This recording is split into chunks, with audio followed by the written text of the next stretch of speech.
காப் இப்னு Zuhair ரதியல்லாஹு அன்ஹு அவங்க வந்து ஒரு புகழ்பெற்ற ஒரு கவிஞர். அவர் வந்து இஸ்லாத்துக்கு கன்வெர்ட் ஆகிறாரு.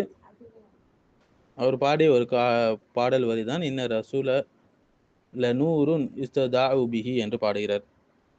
ஒரு உருவப்பட்ட வாளாக நபி ஸல்லல்லாஹு அலைஹி வஸல்லம் அவங்களே இந்த கவிதையில பாடுறாரு, இந்தியாவுடைய வாள் என்று. ஏன்னா இந்தியாவுடைய வாள் தான் வந்து ரொம்பவே ஃபேமஸான ஒரு வாளாக இருந்தது 7வது நூற்றாண்டுல. கவிஞர்கள் எல்லாமே வாள் என்றால் இந்தியாவை வைத்து தான் புகழ்ந்து பாடுவார்கள். நிச்சயமாக அல்லாஹ்வுடைய தூதர் ஒரு பிரகாசமான ஒளியாக இருக்கிறாங்க. அதனால் மக்கள் வழிகாட்டலை பெறுகின்றார்கள். அல்லாஹ்வுடைய திரு கத்திகள், அதாவது போர் வாள்ல ஒரு உருவப்பட்ட வாளாக இருக்கிறாங்க நபி ஸல்லல்லாஹு அலைஹி வஸல்லம் அவர்கள். தீமையை, அநீதியை அழிக்கக்கூடிய ஒரு வாள் என்ற தோரணையில அது உபயோகப்படுத்திருக்கீங்க.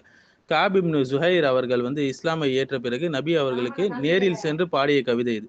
இந்த கவிதை ரொம்பவே பிடிச்சிருச்சு நபி ஸல்லல்லாஹு அலைஹி வஸல்லம் அவங்களுக்கு. நபி அவர்கள் தங்களுடைய கம்பளத்தை, புர்தா அப்படின்னு சொல்லுவாங்க, அதை வந்து அவர் மீது போட்டு கௌரவிக்கிறாங்க.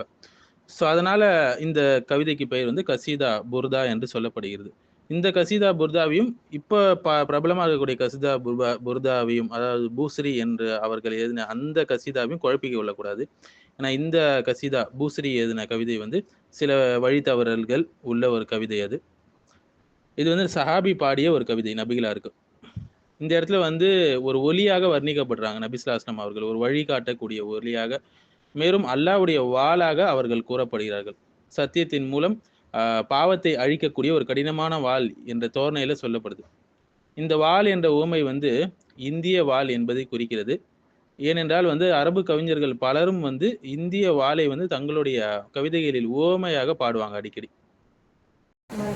ஸோ இந்தியர்களுக்கு, பாகிஸ்தான்காரர்களுக்கு, பெங்காலிகளுக்கு இது ஒரு புகழான ஒரு விஷயம்.